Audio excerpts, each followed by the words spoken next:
En este vídeo del canal veremos cómo la ciencia y la historia siempre han ido de la mano.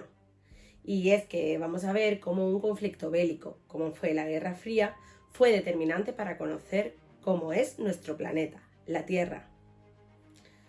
Si quieres saber cómo este conflicto, la Guerra Fría, fue determinante para conocer cómo se expandieron los océanos a lo largo de la historia terrestre, quédate que empezamos. Vamos a empezar contextualizando un poco todo. Estamos en los años 50 y tenemos a dos superpotencias en pleno conflicto de la Guerra Fría, Estados Unidos y la Unión Soviética. Ambas compiten por demostrar el poder.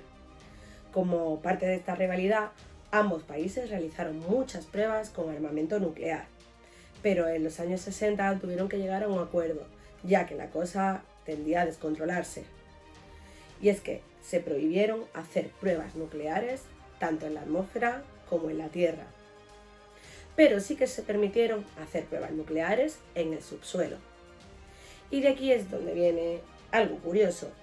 Para asegurarse que los soviéticos no hiciesen trampas, Estados Unidos instalaron una red mundial de sismógrafos repartidos por todo el planeta. Los sismógrafos son aparatos capaces de detectar las vibraciones del terreno, vibraciones que normalmente se producen por terremotos, es decir, por rotura de la roca y los materiales que forman el interior terrestre. En este caso, las vibraciones que pretendían detectar los estadounidenses no eran vibraciones de terremotos propiamente dichas, sino de pruebas nucleares que se estaban haciendo en el subsuelo. Pero al final, la instalación de todos estos sismógrafos llevó a los científicos de la época a hacer grandes descubrimientos. Gracias a la instalación de todos estos sismógrafos con otro fin, se vio que cuando había un terremoto, estos no eran casuales y estaban focalizados en un área muy concreta. Estos, de hecho, se alineaban en franjas muy estrechas que dividían la superficie como en grandes bloques. Estos bloques, a día de hoy, sabemos que son las placas tectónicas. Esta información fue un gran paso, porque en ese momento solo se sabía qué ocurría en los continentes, pero no en el fondo de los océanos. Ahora podemos ver un panorama completo de cómo está dividida esa Tierra.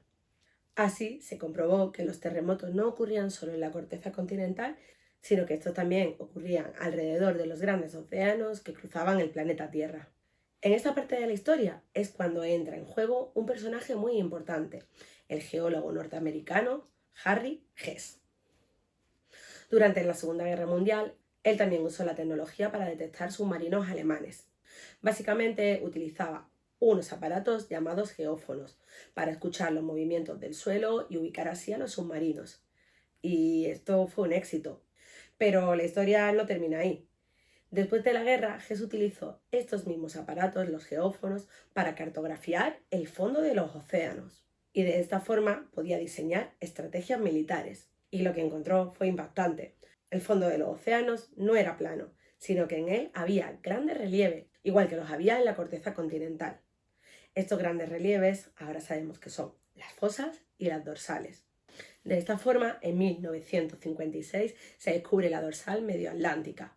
Esta no era una simple cordillera montañosa, sino que era una gran extensión de montañas que atravesaba de norte a sur el planeta con más de 75.000 kilómetros.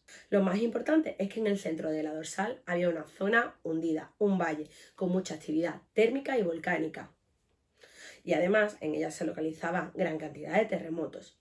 Esto hizo que Hess descubriera algo muy importante para todo lo que venía después. El fondo oceánico estaba en plena expansión. El fondo oceánico estaba creciendo. Había que dar una explicación a todo este descubrimiento y en 1962 Hess propuso una teoría, y es que el material fundido subía por el interior de la Tierra hasta alcanzar la superficie, donde las dorsales oceánicas salían al exterior y al tocar una zona más fría solidificaba y creaba nuevo fondo marino. A este proceso lo llamó expansión oceánica, explicando así cómo los océanos se ensanchaban. Pero esto planteaba otra pregunta. Si se estaba creando nuevo suelo todo el tiempo, ¿por qué la Tierra no se estaba haciendo más grande? La respuesta la encontramos en el otro lado del océano, en la fosa oceánica. En estas áreas ocurre justo lo contrario. Por aquí se está destruyendo el suelo marino. En estas zonas, terremotos profundos están ocurriendo y ponen a prueba una vez más que este fenómeno está ocurriendo. En estas áreas el suelo marino se hundía y volvía a formar parte del interior terrestre, una forma de reciclaje de los fondos oceánicos. Además, coincidía por ese estudio de los sismógrafos que en estas zonas de los bordes de las costas se producían grandes e importantes terremotos y actividad volcánica. Una prueba más de que todo este proceso era cierto. Un año después de toda la descripción de Hess y la expansión del fondo oceánico, otros 2 científicos encontraron otra evidencia de que esto que Hess decía era cierto. Descubrieron unas rocas en el fondo oceánico que tenían polaridad magnética y esta variaba de una extraña manera. Había unas franjas que tenían una polaridad normal y otras franjas que tenían una polaridad inversa. Básicamente, a lo largo del fondo oceánico y de forma simétrica con la dorsal, había rayas de rocas con polaridad normal y rayas de roca con polaridad inversa. Al lado izquierdo y al lado derecho, las franjas de inversión magnética eran simétricas. Pero, Cristina, ¿qué me estás contando de esas inversiones magnéticas? ¿A qué te estás refiriendo con esto? Pues muy sencillo. Recordar que el núcleo ejercía un campo magnético, haciendo que tuviésemos un polo norte y un polo sur. Esto hace que la Tierra actúe como un gran imán. Este campo magnético, tal como lo conocemos ahora, no ha sido así durante toda la historia.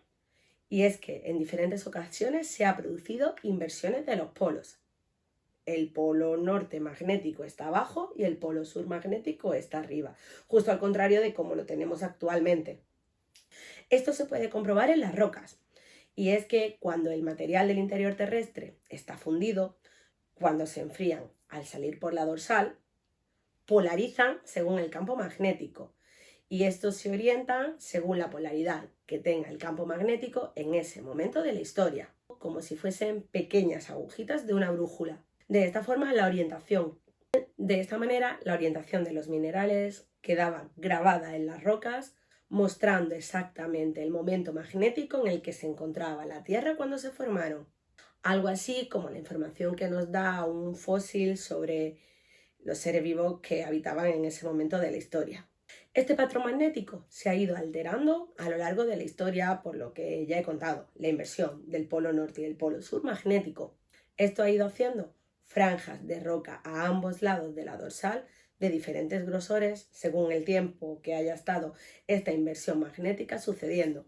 Como los patrones son exactamente simétricos desde la dorsal hasta las costas, es otra evidencia más de que el fondo oceánico ha ido creciendo y su expansión ha sido de manera constante. De esta forma, un último científico, Tufo Wilson, unió todas las piezas del rompecabezas, todo lo aportado desde la deriva continental de Alfred Wegener a las pruebas de Hess y Matthew. De esta forma terminó de cerrar la teoría de la tectónica de placas mediante el ciclo de Wilson, del cual ya se había hablado en otros vídeos. Este ciclo describe la apertura y el cierre de los océanos, que ha ido pasando varias veces a lo largo de la historia de la Tierra. Y así fue como este descubrimiento, que empezó con la Guerra Fría por un interés que no tenía nada que ver con el científico, acabó cambiando la historia de la geología de la Tierra para siempre. Espero que esta historia os haya gustado tanto como me gustó a mí el día que la conocí, y que entendáis que nuestro planeta es un planeta dinámico, cambiante y que se ha ido modificando durante toda su historia. Nos vemos en el siguiente vídeo.